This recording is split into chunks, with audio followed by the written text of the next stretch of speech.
Welcome, sports fans, athletes, data nerds, and all others tuning in to the fifth episode of the Right Read podcast. I am your host, Robert, alongside my lifelong friend, rival, and your other co host, Troy, who is probably still riding the high of the Wolverines national championship, which we both did predict in our most recent episode ahead of the final four matchups.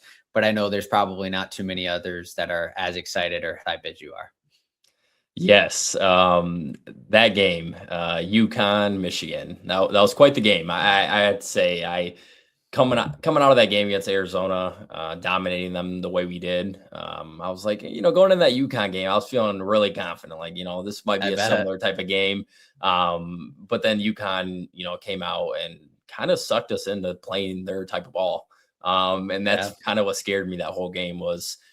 Okay, they want to limit possessions. They're going to take the full 30 seconds off of each shot clock on offense, which they did. And they're really good at doing that. They start their offense up at like 10 seconds and get to the Hmm. rim or get a shot open, with all the movement they have on offense. So that kind of scared me a little bit, just the way the game was going. It felt like Michigan couldn't get into a rhythm on offense. It felt like UConn was playing the ball they wanted to play and was comfortable doing so, keeping it low scoring, keeping, staying in the game the whole first half. And with Yaks being injured, being very limited, he wasn't able to play the way he wanted to play, get to the rim. Even some of his shots, I mean, he airball the three, like just wasn't playing the way he was playing. So that scared me even coming into the game. And then kind of seeing the way he was playing in the game was like, he's our go-to. He's our go-to takeover guy if we need a bucket. And if we don't have that, what's this going to look like? But Michigan played their ball, didn't let that get in the way. And they were more aggressive, getting to the hoop, drawing fouls, getting to the free throw line. The biggest thing is, they made 22 straight free throws, which I would say free throws throughout the season, watching Michigan has been their weak point. So them, getting to the strike and hitting their free throws was huge. So yeah, I'm riding that high. Feels great, to represent the Big Ten, represent the state of Michigan, Yep. and Yep. just win the national championship. Went out to the parade on Saturday. That was pretty cool. Seeing the players and just celebrating and right, during that parade and shortly after they reach an agreement with Dusty May with a 5-year extension.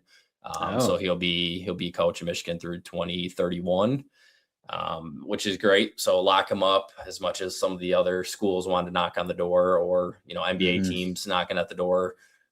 We got him locked up for 5 more seasons, which is phenomenal. Well deserved. 2 years coming into a university and winning a championship after your second year is phenomenal. Especially the turnaround that Dusty May had, taking over an 8-24 team, a team that didn't even make the tournament, didn't even go to the NIT, did nothing, just straight up 8 wins for the whole season. I think Michigan was like dead last in the Big Ten, if I'm not mistaken. Like that's just outrageous. And then you go the next year where you make a splash, win the Big Ten tournament, and then this year kind of just getting over the hump. It's 1989 was the last time we won the championship, so pretty big 37-year drought. I'm glad that's ended. But yeah, that was phenomenal. I think now kind of looking into it, it's fun to enjoy it, but then the side of me is like, okay, how's next year gonna look? And Yeah. as soon as they won the whole thing, it's like I was so excited, bought all my merch, did everything, and then I just thought in my head, what's next year gonna look like? Like it's like you want to ride the high, but you also want to know, okay, how are we gonna look like next year? Like in my head, I was Yeah. thinking, okay, Cheddar's gone for sure, Gale's gone, Burnett's gone, Lendeborg's gone, and then you kind of get to the two bigs that we have, Johnson and Mara. So what I'm hearing sounds like Mara's probably gone for sure. I would say 95% from what I'm hearing, Mara's gone. Johnson's still 50-50 from what I'm hearing and reading. It sounds like there's a pretty good shot Johnson comes back, actually. I think That would be he's going to be huge. the type where he's going to test the waters, get some feedback, similar to what Fears is doing. I'm going to, Yeah. test the NBA process, the draft process, get some feedback, and then bring that back to his game and be a part of the Wolverines next year. So I think he'll be on the team. Michigan just picked up a transfer from Tennessee, Estrella. I think he's 6'11", played the 4 at Tennessee, averaged 10 points, 5 rebounds for them. So that's, I think that was kind of more so Mara's replacement.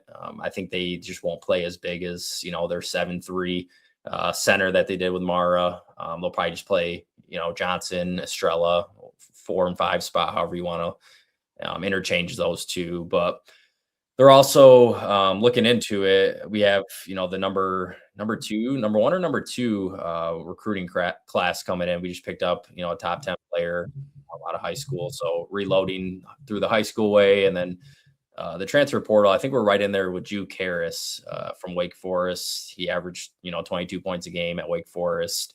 I think it's between Michigan and North Carolina right now on who's going to bring him in. He'd be a great replacement for Yaxel at the 3 spot. So potential lineup for next year, we got Cadeau at the 1. We got McKinney at the 2, and that 3 spot's kind of that question mark right now. And then, just from what I'm guessing, it's going to be Johnson at the 4 and Estrella at the 5. But I think too, it's great and all, Michigan won it all, but what is Michigan State's team going to look like next year? I heard, they're going to be one of the contenders, they got some returning pieces and they're going to be, solid. Any news on the Spartans then? Yeah, it's funny because they're from the same state, they play in the same conference, but their teams are completely different in how they're built, how they're structured. MSU doesn't have the transfers already committed to them. There's not a ton of scuttlebutt around who they're targeting in the transfer portal. Are they going after some of these guys? In my opinion, they absolutely need to.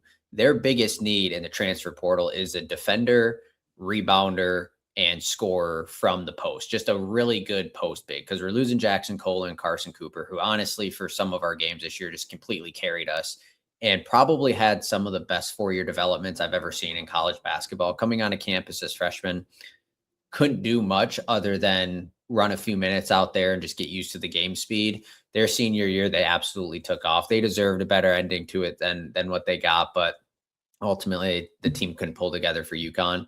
I think that's one of the parodies of college sports now. Michigan just won the national title as the first team ever to start 5 transfers. So that was truly a team that Dusty May assembled from various different pieces. He did that at Florida Atlantic too. If you remember, I think 2023, he took them to the Final Four as kind of an underdog.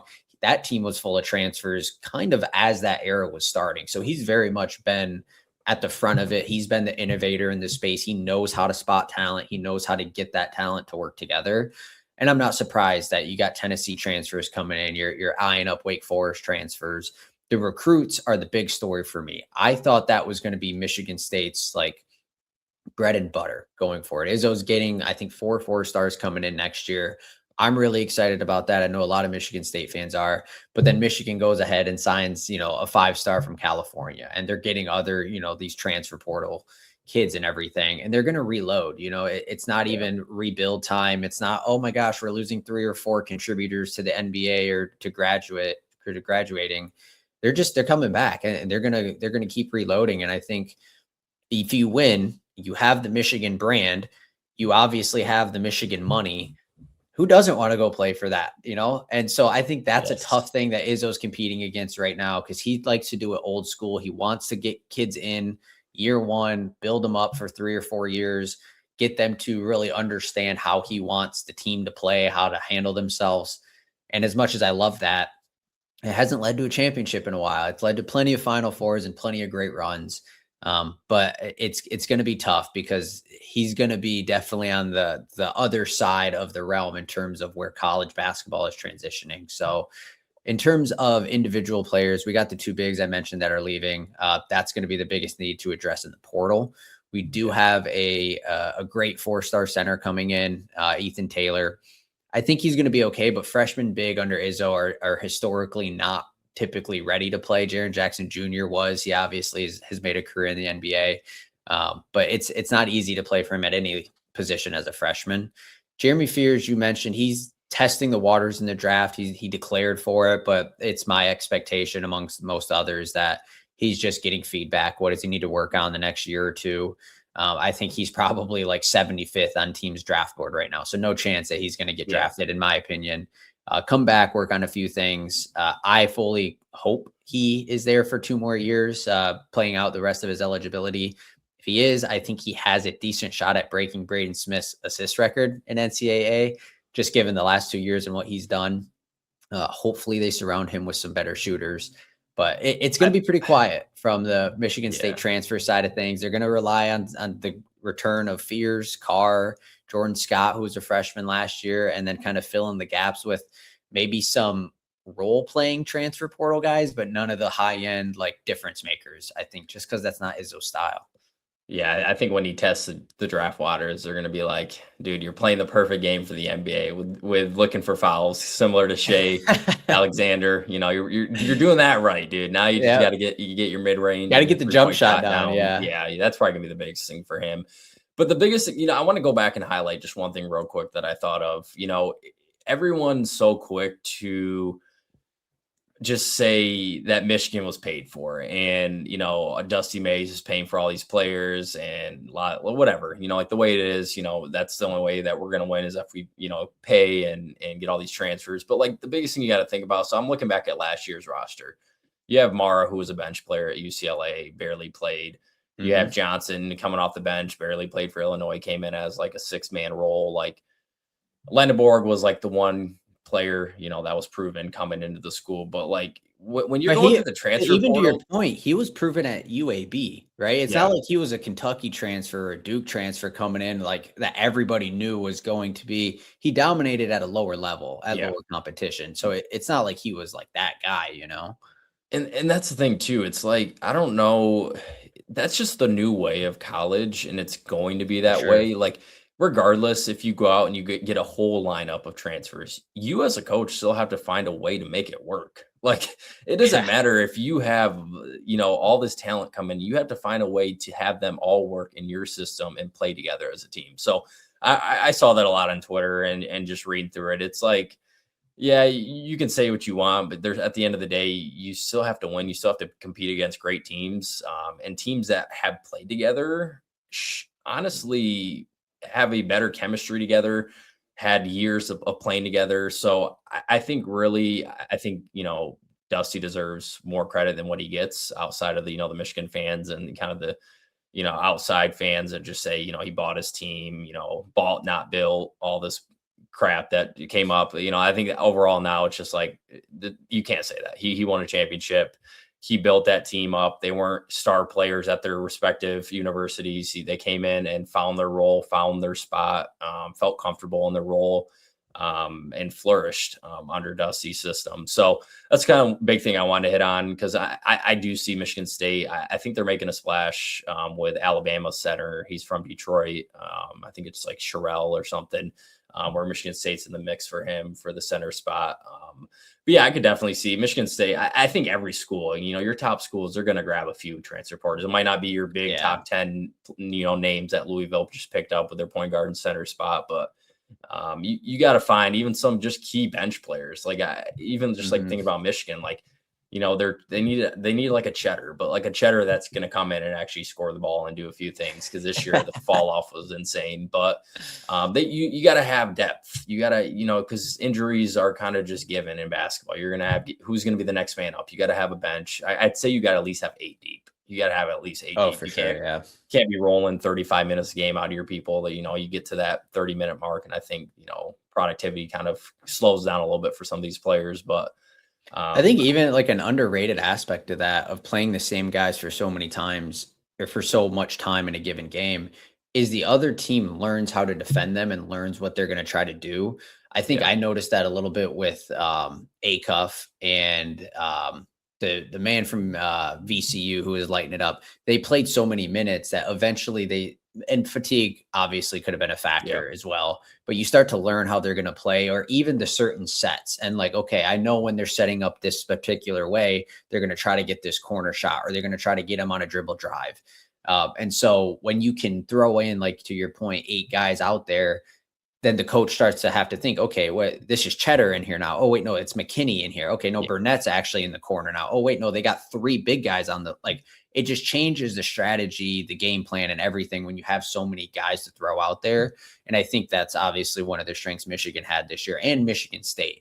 Obviously not at the high end level that Michigan did, but they were running 7, 8 guys out there on any given night that just gave them different looks. They all had different skill sets. They complemented each other in some ways. And I think that's going to be a big necessity going forward, especially with all the transfers, all the movement that you're going to have. It's not always going to be 2 guys that you can rely on to carry you into a Final Four. You're going to need that full 7, 8 kind of pack deep for sure. Yeah, yeah, and I would say too, I think both Michigan and Michigan State, just the way that Michigan State's going to be able to return a lot of their key pieces, and with your recruiting class transfer, and then Michigan getting a few of their key guys back, we might have to make a trip to Detroit next year. We might have to, you and I have to go check out the Final Four. Hopefully, championship. That'll be pretty cool because it is coming to Detroit next year. But just looking at the Big Ten, I would say Illinois looked like they just rebuilt. They grabbed a good, one of the top 15 transfer guys to replace Wagler going to the NBA draft. But yeah, all I can say is go blue. I'm still like, it doesn't feel real. 2023 football, 2026 basketball. Now it's great time to be a Wolverine for sure. But I think that transitioned us more into, what's upcoming with the NFL draft. So that's right around the corner. I know you're going there. It's going to be in Pittsburgh. Yep, I will be attending. I'm looking forward to it. The draft's always something that I feel like it's for some reason it's extra special just because most of the time these guys in college, you watch some of them, they have successful careers, but then you also have the ones that might be on bad teams or might not have performed at the super high level, but for whatever reason, the scouts love them, the front offices love them, and so they're given the chance. Their first round pick. You're like, oh, is that a reach? Did he fall too far? So there's always those fun draft stories. Pittsburgh is one of my favorite cities, obviously a huge football city. So I'm excited to see how they kind of put on for it. Hoping my Steelers make a splash in the draft, but ultimately they are on rinse and repeat every year. They go, 9-8 or whatever they need to go to like draft 20th overall every year. And then they're just kind of stuck in like that dungeon. So we'll see what they do. They do have enough picks later in the draft that they might be able to make something work, but we'll see. I'm excited for it for sure. Yeah. Do you overall, so kind of what Rob and I are going to do, we're going to break it down more so offensively, just due to us, jumping into fantasy for this year. We'll give a breakdown of, 10 to 15 different players offensively that, we think are good fits with certain teams, that could also, help them out with dynasty rankings, fantasy rankings, whatever it may be. So I'll let you go, Rob, first, and kind of just breaking down, you can go through a few of the players where you think they're going to land at and kind of, why they would be a good fit for that team. Yeah. Like I said, I love the NFL draft for the greater thing that it is, but I also love it as the fantasy lover that I am, the fantasy player that I am. There's going to be real implications here in a couple of weeks when those names are read off on that stage. We're going to give you guys some of our ideas based on who the players are themselves and what the team needs are. But wherever these players line up, that's going to completely change something. So be sure you're tuning in a couple more weeks after the draft is actually finished and finalized, and we start building out those depth charts and those rosters a little bit. First player I want to talk about is probably the consensus best player at his position. It is going to be running back Jeremiah Love from Notre Dame. Had an amazing season last year, amazing career at Notre Dame. Is built exactly how you would build a running back in Madden. If you're creating a player, if you're creating that superstar player, I would love to see him. And I'm also going to give realistic, scenarios. Like I'd love to see Jeremiah Love on the Steelers, but like, that's not realistic. It's not going to happen. So I'm going to try to keep it pretty realistic based on where the teams are drafting, what their team needs are. And I think him getting mocked pretty frequently to the Tennessee Titans, I would love that. I would love it for a couple reasons. First one is he's going to get instant running back one volume. He deserves it from a talent perspective, but I think their best running back right now on the roster is Tony Pollard, who has had some good moments and everything, but he's on the way out of his NFL career in terms of just the longevity and his effectiveness, efficiency. I think Cam Ward's development might take a step further next year, especially under Sala. Robert Saleh, the new head coach for Tennessee. I think he's got a toughness to him. I think he's going to want to run the ball. I think he's going to want to establish that toughness to the game. And I really do think that they have we're so bad that they have so many draft picks later in the draft to bolster their offensive line that does need a little bit of help, specifically in the interior. So that's a first name that I'm going to throw out there. Troy, I know you're pretty high on Jeremiah Love. You got any thoughts, any ideal scenarios or teams for him to land on in this draft? Yeah, Jeremiah Love. I think, when I think about running backs, I think about Saquon coming out of college, Derrick Henry coming out of college, some of these bigger names. And I think Love's right up there, with them. I think he's a great pass catcher, can see the hole pretty well, has a great burst, is fast. Will be great in the NFL. You mentioned the Titans. I think that's, a great shout out for a team wise. I think if Titans go a different route, I could see Love, slip into pick 7 with the Commanders. I think the Commanders have, they have Daniels at quarterback. They got a few wide receiver pieces, nothing crazy, but I think they don't have that go-to running back. Like they were going between Brian Robinson and a few of their pass catching backs. But I think Love would give them the overall package where they could just keep him in, for first through third down. And I think he'd be a great fit for the Commanders at 7. So I think if he makes it past the Titans, I think the Commanders would grab him at 7. If somehow the Commanders are set with Robinson and happy with how that's going, then the Saints at 8 would be realistic too. I mean, you have Kamara that is definitely seen his better days. But I would say for sure Titans or Commanders would be definitely my 2, guesses on where Love would go. And I think, I have the number 1 overall pick in my dynasty league, and that's definitely where I'm going with the number 1 overall pick. And I would say a lot of leagues will go that route as well. It's hard to pass up on, a talent like Love. Or if you need a quarterback, we can get in the, who's going to be that second possible pick as well. But I would say Love for sure, Titans or Commanders, and he's going to have instant dynasty impact. He'll be a top 10 dynasty running back out the gate. Even right now, just looking at it, he'll be a top 10 overall dynasty player.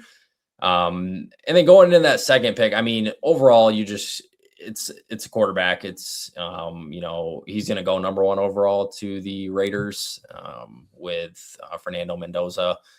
I think it's obvious, with him winning Heisman, winning the championship, just his character, the way he carries himself. He's just very mature.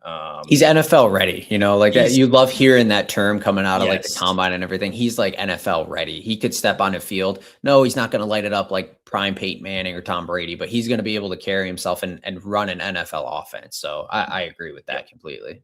Yeah. Mendoza. He'll be, like you said, how good he's going to be. I don't really know. I think he's smart enough. He has great accuracy. I think you'd have to work on his arm strength a little bit. I think that might be something that might hinder, the deep passes down the field, but his IQ for the game, how he just holds himself. I think he's going to gain a lot of respect out of the locker room really quick. Taking over. I mean, as a quarterback, you're just taking over the team. Really, as a quarterback, you're the face of that team, especially the offense. So how fast you can build that respect goes a long way with with your players that you have in the locker room. So that's kind of where I'd go to. But I love the fit with Mendoza in Las Vegas. Everyone listening to this podcast, if they're NFL fans, I don't need to tell you. They got Ashton Jeanty last year in the draft, a very high-end, top-tier, top talent running back. Didn't necessarily perform like it last year. I think that was more so just the function of the Raiders being the Raiders. That's why they got the number 1 overall pick. Brock Bowers, I was ready to say he was the best tight end in the league, but my boy Trey McBride helped me win a fantasy championship last year. He is solid number 1 tight end in fantasy. Brock Bowers is such a close second, though, and an amazing, amazing athlete. He missed time last year due to injury. He's going to come back, assuming he's fully healthy. He's going to have weapons, and an underrated piece is Clint Kubiak's the new head coach over there in Las Vegas. He came from the championship team of the Seahawks last year, calling plays for them. very much so being the lead of that offense because their head coach, Mike McDonald, which you're familiar for, a former Michigan guy, Yep. he's a defensive play caller, right? He's a defensive minded guy. Yeah. So Clint Kubiak was very much the offensive, person in Seattle and led them to a championship. Worked well with Sam Darnold, kind of put him into different formations, different situations that really helped highlight his skill set. And I think he's going to do the same in Las Vegas. I think he's got even more weapons, honestly, on Las Vegas than he did in Seattle from a skill set perspective. Offensive line definitely needs some work. But you get a quarterback that's able to kind of dissect the defense. And I think, Raiders fans might not have a lot to look forward to, but they do have that pairing to look forward to for sure. Yes. Who do you got after Mendoza that you want to highlight? Someone I want to highlight just because you had mentioned the Commanders for a potential landing spot for Jeremiah Love. And I would love to see Mekhi Lemon, the wide receiver out of USC, paired up with Jaden Daniels. And the reason for that is Jaden Daniels didn't have the best sophomore season. He dealt with some injuries. He was a little bit more ineffective as he was compared to his rookie year. And Lemon is polished. He can run the routes. He's quick, not fast. He is tough. He's got great hands when he gets him on the ball. He can position his body. He's already working on 2-foot toe taps on the boundary. He instantly becomes their wide receiver too.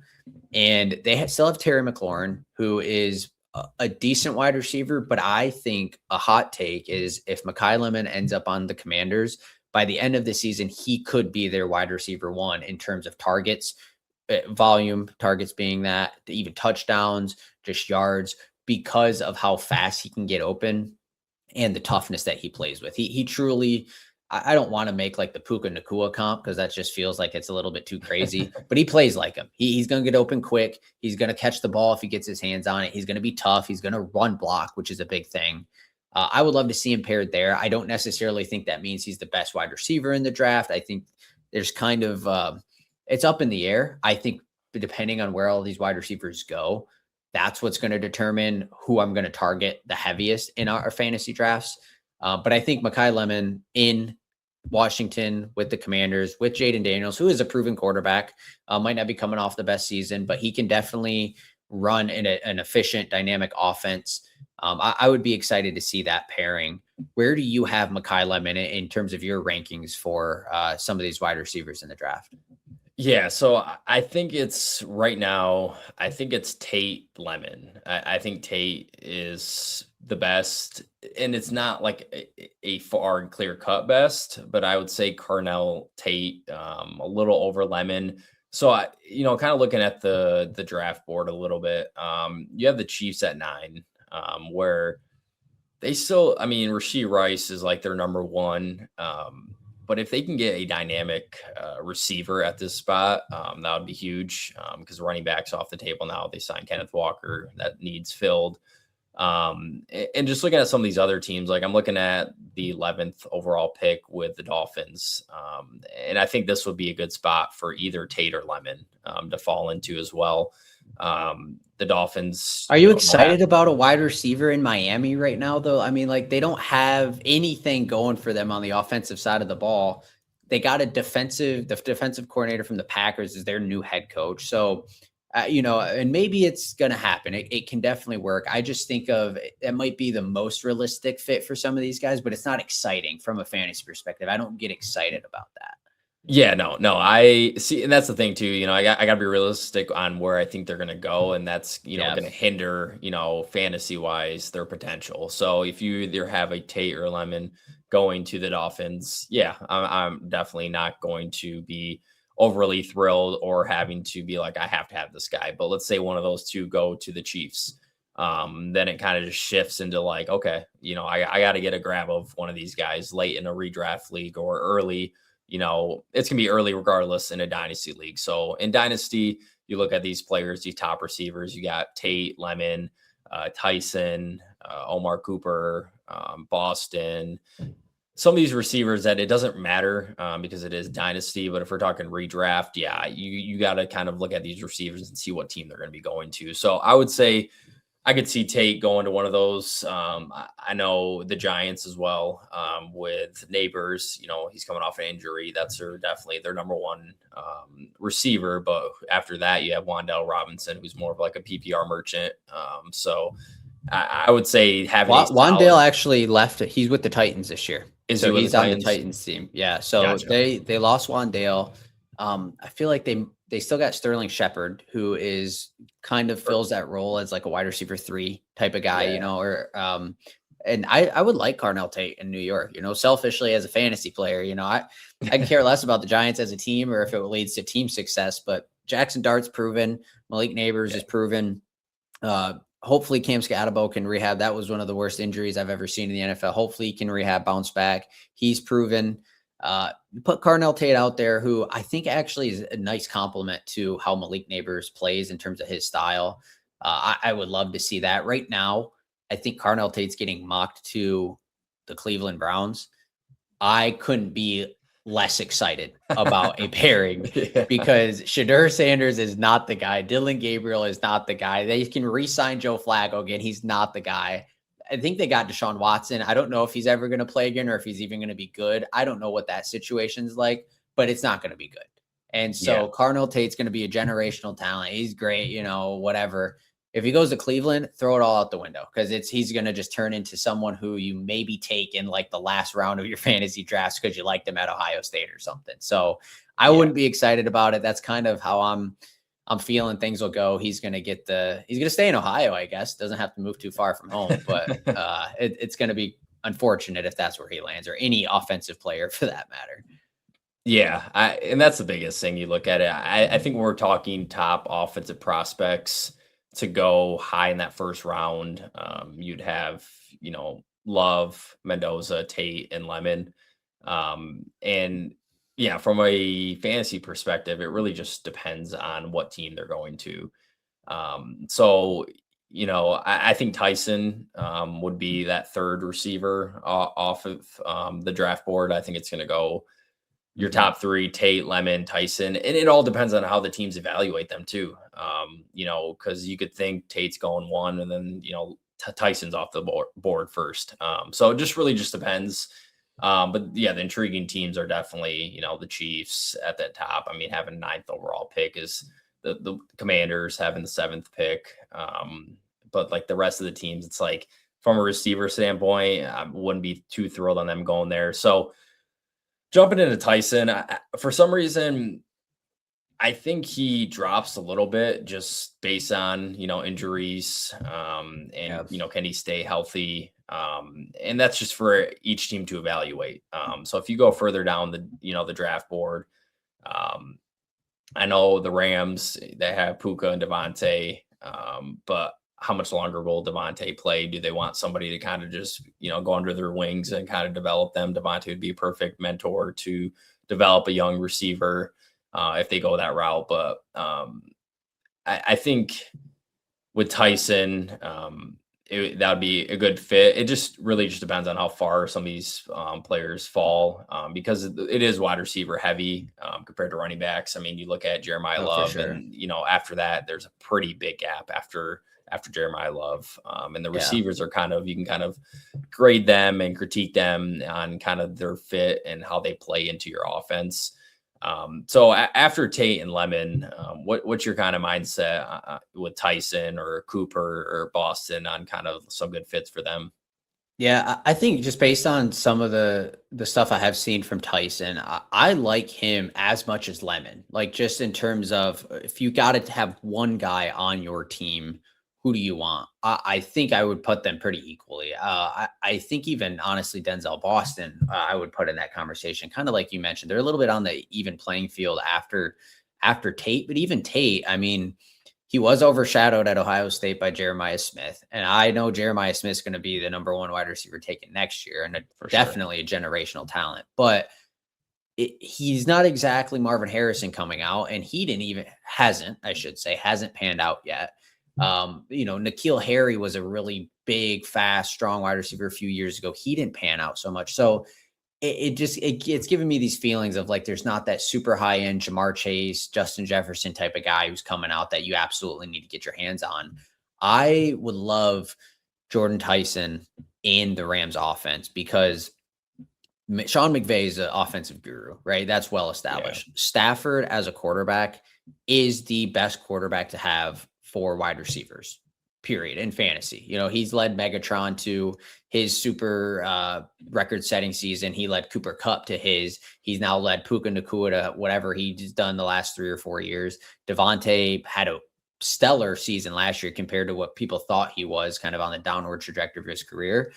And I think even though they have those two players, that will actually force Jordan Tyson's fantasy value down pretty far. And that's why I would like that. You could then get him in redraft or dynasty later because he's not going to outshine those two guys this year. It's just not going to happen. Those are two of the most polished wide receivers the game has, but he can have the value. And it only takes one injury or one breakout game to really, get trade value for Tyson if you want him, or be able to put him in a flex, or be able to keep him in dynasty for next year and the year after. So I would like him on that team for that same reason. I would like any of the wide receivers, honestly, in the Los Angeles Rams offensive scheme. That's like a selfish way to put it as a fantasy fan, but I really like that. And another player team pairing that might go a little bit under the radar because tight ends aren't the sexy position all the time. And the Carolina Panthers definitely haven't been the sexy NFL team since Cam Newton didn't fall in the fumble in the Super Bowl however many years ago. So I think it's pretty consensus at this point from some of the mock drafts I've read and some of the experts that the tight end out of Oregon, Kenyon Sadiq, is going to be a Carolina Panther. I think it's a great fit. The Panthers don't have a good tight end. They do have decent wide receiver depth, with the top being obviously Tedero and McMillan. They still got Chuba Hubbard to kind of tote the rock down there. Rico Dowdle is now gone and officially a Pittsburgh Steeler.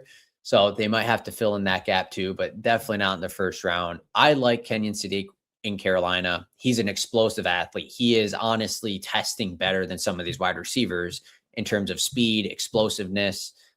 He really has great measurables. He's been in a good Oregon system program that just knows how to coach guys ready to get them, getting them ready for the NFL. And I think they'll have enough support at the wide receiver position to kind of let him get the mismatches on the field that you're going to look for some tight ends, especially rookie tight ends. He's going to blow by any linebacker that tries to match up one-on-one with him. And if you try to bring a safety on him, he's going to big body him. He's just that kind of guy. He's a matchup nightmare, especially when you got enough talent in the outside wide receiver spots to kind of divert the attention away from him. I really like that pairing. I think that's one that if we just pencil it in right now, I would certainly look at him towards the later end of redrafts. And, if you absolutely need to in the second round of a dynasty league, take him, or maybe even in that first round, if you don't have a tight end and you don't know where you're going to go for one, I would like that pairing. I think he's going to have a solid chance at being a super big playmaker for Carolina, or honestly, wherever he goes. I just think Carolina gives him the best opportunity that first year. Yeah. I think Sadiq is one of those, generational tight ends. He ran like a 4.39 at the combine, which is insane. Yeah. Pretty much a 4.4 for a tight end. He caught a lot of balls at Oregon too. I mean, he's a pretty big focal point of that offense. Caught 51 passes last season. I think, the Ravens have pick 14. I know they have Isaiah Likely. I just don't think he's panning out how they expected him to pan out behind Andrews. Andrews got a year or two left. He's definitely, going down a little bit health-wise. So I think Ravens jump on him at 14, but if he falls to the Panthers, I think that's a great fit as well. Just, they have Tedero, McMillan, and then outside of him, they don't really have anybody else. And I would say that's, they're lacking that playmaker side of things. Yeah, to your point, sorry to cut you off. Isaiah Likely is with the New York Giants now. So he is not even on the Ravens. But you make a good point, because other than Mark Andrews, who I agree, he's on a downward decline, he's not even a very reliable fantasy player, because he has gotten, and I know for sure, there's at least 4 games where he's played a lot of snaps and he has logged a donut. 0 points, 0 catches, 0 anything. And so he's inconsistent at best. After him, do you know who Durham Smythe is?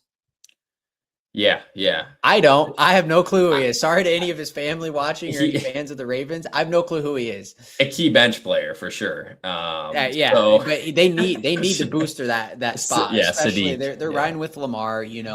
They got Zay Flowers out there. They got King Henry in the backfield, so they're gonna figure that stuff out.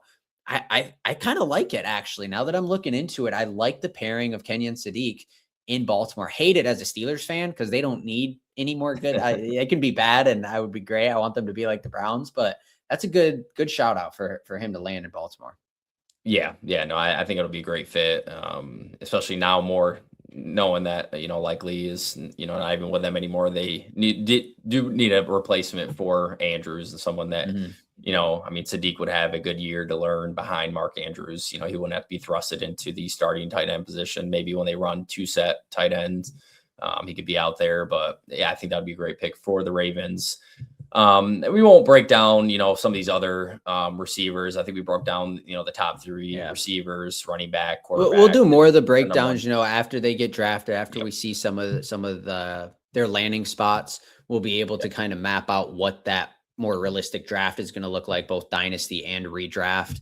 Because like we've been mentioning throughout this episode, it's gonna depend a lot on their landing spots, and yeah, we might find out more information on draft night or in the next couple weeks that we don't know now. If someone's coming in with an injury or someone's coming in, even bigger than just all these random things that are going to have an effect on some of it. So yeah, that's just for the listeners out there. We will do more of a full in-depth breakdown on a lot of these guys and how to strategize your leagues, your drafts, and everything as the year goes on. We're still months and months away. It's kind of sad to say it out loud, but still months and months away from even yeah. worrying about redraft fantasy leagues. Typically, those happen obviously end of summer, early into fall. So, just kind of throwing that preface out there as well.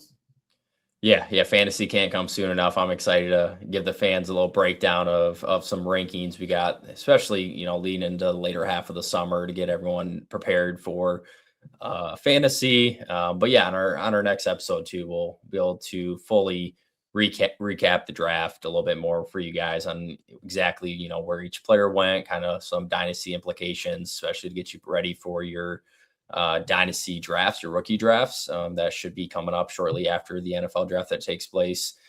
But I'll kick it over to Robert to kind of finish this episode up for you guys.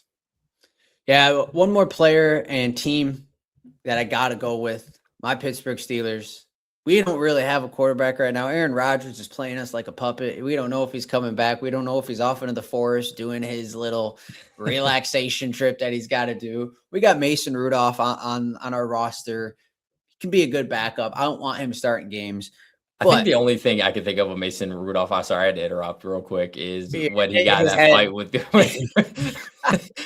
against the Miles Browns when Garrett he through the hit him with the Miles. helmet, bro. Come That on was now. the only time I remember Mason Rudolph. Like that guy, I can't believe he's still on a roster. So yeah, like go into what you got for us. I mean, but like, come on. The fact I remember watching that game, it was a Thursday night football game, and this man just took off his helmet and hit him over the head with it. And I was sitting there just like jaw dropped on the floor, speechless. I'd never seen anything like that before. I still haven't, other than that moment. And then, like, I don't know. I'm obviously it happened years and years ago, but I'm still in disbelief that Miles Garrett didn't get suspended. They didn't press charges. Like that dude literally assaulted a man on live television with his own helmet. Yeah, And I don't know what was said or what caused it, but man, that was just one of the most unbelievable moments in my life, sports history, watching that unfold. I'm like, they man. gave So to Rudolph they gave Rudolph a yeah, lifetime contract. They're like, dude, you're staying here. You got that I grit. mean, yeah, like I guess You're you can get under the brown skin like that. I guess you got a spot in Pittsburgh forever. But to your point, there's not a ton in his play that you're going to get super excited about. I think he's okay. I think he's good. I would love him as a quarterback too on my team any day of the week. But if we got to take a quarterback, realistically, we're not getting Mendoza. Would love that. But Ty Simpson out of Alabama, he's an Alabama kid. He didn't have that great of a year, but Mike McCarthy, the new head coach for the Steelers. Sad to say, Mike Tomlin stepped down after never having a losing season, one of the greatest feats in the sport. But I think that became a little old and outdated for a while because he didn't win a Super Bowl. He didn't, go far in the playoffs. Mike McCarthy's an offensive guy. right? He should run a better offense. There's Yeah. 2 strong wide receiver options they got now. DK Metcalf, they traded for Michael Pittman from the Colts, and they got 2 really good running backs who kind of complement each other. They got Dowdle and Jalen Warren coming back. And I think those running backs are going to help with the receiving end of things too. So Ty Simpson, young quarterback, if he has to go somewhere, I wouldn't be mad if he fell in Pittsburgh's lap. I don't know if I would love the first round pick on him, but maybe they can make something happen. That's what I'm going to close out my player, ideal landing spots with. I don't think he would be a fantasy play in that regard. That's just me being a Steelers fan and wanting to see something to get excited about, because 42-year-old Aaron Rodgers and 64-year-old Mike McCarthy hasn't quite moved the needle for me in terms of like fan excitement. So I need something. I'm trying to grasp at straws here, but we'll see how it plays out. I'm excited to go to Pittsburgh and see the draft unfold and all the things that they got there. So that's going to do it for this episode. Hope you guys enjoyed kind of our breakdowns of March Madness throughout that tournament. Congrats to Troy and the Michigan Wolverines on being able to enjoy the tournament more than anybody else and never having to deal with the loss and the agony of defeat in that tournament. And then this is kind of our kickoff to, fantasy and some other topics that won't always be fantasy related, but that's definitely something we're going to get you guys the right reads on consistently. So thank you for tuning in. As Troy mentioned, in a couple of weeks, we'll break down the actual landing spots of some of these players, specifically the fit with the fantasy implications, where we might take them, how you should strategize some of your drafts and everything. So be sure to keep liking, subscribing, tuning in every single episode, and we'll see you guys next time.